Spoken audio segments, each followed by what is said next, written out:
My name is Arthur Lambert. Most people call me Artie, and I'm a postdoc here in the Weinberg Lab at the Whitehead Institute and MIT. We're interested in cancer progression, so how tumors disseminate from a primary site, say something like a breast or a prostate, and how these tumor cells travel out from that initial primary tumor and see distant organs in the body. I grew up in New Hampshire. I went to the University of New Hampshire for undergrad. But growing up, I'd say that education was stressed. So my father is a surgeon, and actually his specialty is surgical oncology.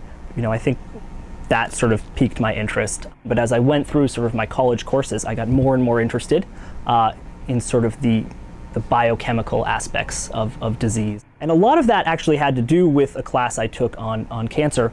It was a class I took called the biochemistry of cancer. And I found it completely fascinating that we could understand a complex disease like cancer at the biochemical level by looking at individual proteins and DNA sequences. And so that really captured my attention and sort of set me on this path. So here we focus on breast cancer. So the primary tumor is going to originate in the breast. We know a little bit about how it can get to, say, the lung, the liver, or the brain. But at that point, we don't know very much about how it can grow a new tumor there. And so I find that aspect to be quite fascinating.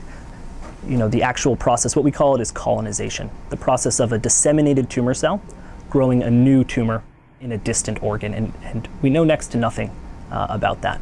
So like 80% of human cancers come from epithelial cells. These are cells that have really tight junctions. There are cells that line the outside of our body and also internal cavities. It's the process by which these cells sort of break away these connections and travel out on their own. And so a lot of the questions that we ask here relate to the molecular and cellular aspects of the EMT program, how it occurs, what proteins are involved, if we can sort of block this process or interrupt it to prevent cancer metastasis. And we can turn on and off individual genes and evaluate their role in this process. And so what I'll do if I'm interested in a gene, say, is we can take a tumor cell line that's growing in a dish that, say, has this gene, and I can deliver to that cell a virus carrying a sequence of DNA that's specifically designed to turn off that gene. And in doing so, we can remove that from these tumor cells. I can remove that from these tumor cells and then study the outcomes of this. Say, is it still metastatic or does it still form a tumor?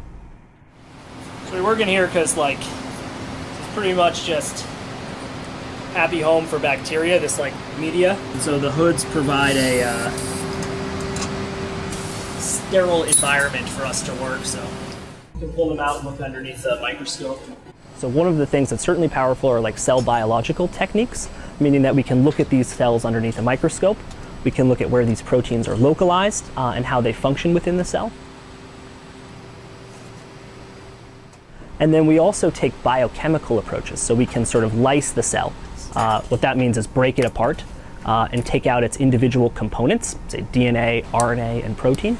And then we can analyze how, say, removing this gene or adding this gene affects signaling pathways and the proteins within the cell. So I think it can happen at both levels. We can look at the cellular level, intact, and see how it behaves.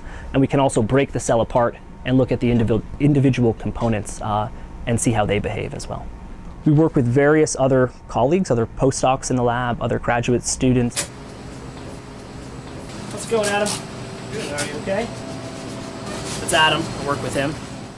It's really quite a diverse group of people that are here, and you can get support from anyone in the lab, ask questions. So for instance, I'm sort of newer. I've been here for just over a year, so I'll rely heavily on those in my room and ask them, and ask them questions. And almost everyone is helpful. But it's definitely our hope that uncovering these biological mechanisms will lead to new therapies, new drugs that can hopefully prevent the more deadly aspects of cancer. So if you step back and think about that the proteins you're studying are actually contributing in a meaningful way to cancer, and if you could understand them, we could make some sort of progress in treating it, I think is just a fascinating proposition.